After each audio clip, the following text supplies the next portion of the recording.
안녕하십니까. 이동환 기부입니다. 오늘은 원점으로 돌아왔다는 이야기를 하겠습니다. 구독 꼭 눌러주시기 바랍니다. 북한은 지난 6월 16일 오후 2시 개성공단 내에 있는 남북공동연락사무소를 폭파했습니다. 조선중앙방송은 이날 오후 4시에 쓰레기들과 이를 묵인한 자들의 죄값을 깨끗이 받아내야 한다는 격노한 민심에 부응하여 북남 공동연락사무소를 완전히 파괴시키는 조치를 실행했다고 보도했습니다.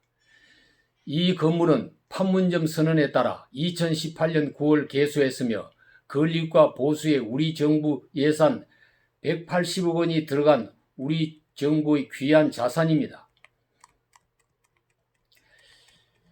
청와대도 이날 국가안전보장회의 NSC 상임위 긴급회의를 열고 남북공동연락사무소 폭파에 강력한 유감을 표명했습니다. 북측이 이런 상황을 계속 악화시키는 조치를 취할 경우에 그에 강력히 대응할 것임을 엄중히 경고한다고 말했습니다.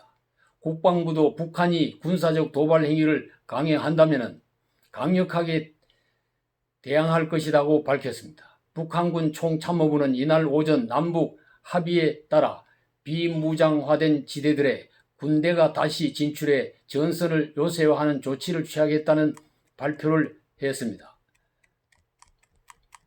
이렇게 되면 남북 화해협력의 상징물인 금강산 관광시설과 개성공단의 철거와 남북 군사협의를 파기하고 방사포를 전방에 전진 배치하고 서해에서 해안포를 발사할 수도 있는 것입니다. 국제적 주목을 받기 위한 도발 전략으로 잠수함 탄도미사일 SLBM을 시험 발사하거나 위성 발사를 핑계로 대륙간 탄도미사일 ICBM을 발사하고 비핵화 조치를 했던 영변 핵시설을 재가동할 수도 있는 일입니다. 이 같은 북한의 비상식적인 조치로 이제 한반도의 평화 프로세스는 원점으로 돌아온 것입니다.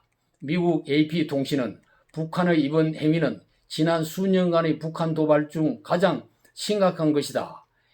AFP통신은 한국이 북미 대화 재개를 위한 대안을 제시하지 못한 불만을 토로한 것이다.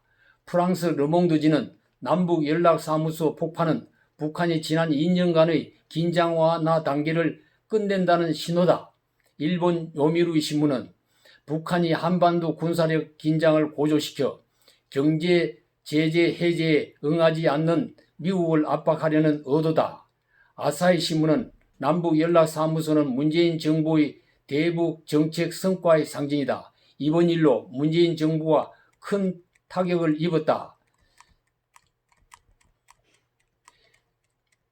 자오리젠 중국 외교부 대변인은 한국과 북한은 한민족으로 중국은 이웃 국가로서 한반도의 평화와 안정이 유지되기를 희망한다고 보도하고 있습니다. 미국 CNN은 미 해군은 태평양에 항공모함 3척을 동시에 배치했다.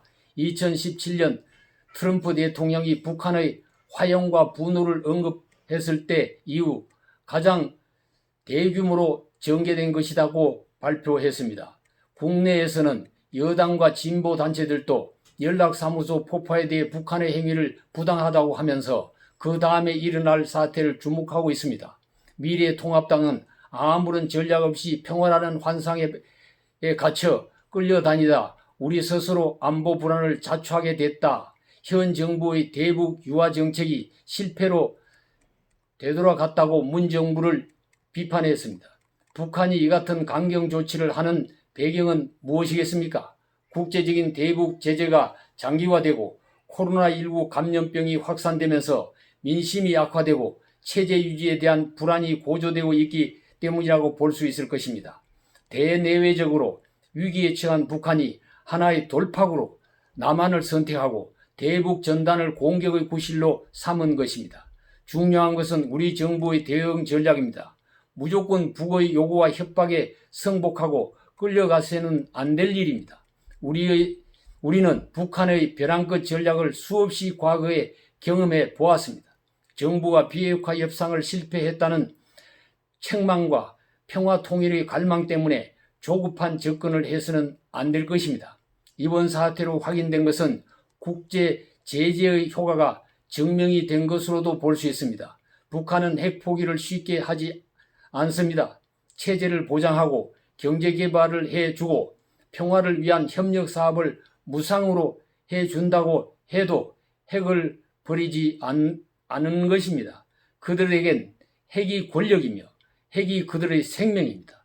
원점으로 돌아왔으나 우리는 대북 대응 전략을 사심없이 다시 세울 수 있으면 우리의 앞길이 열릴 것입니다. 감사합니다.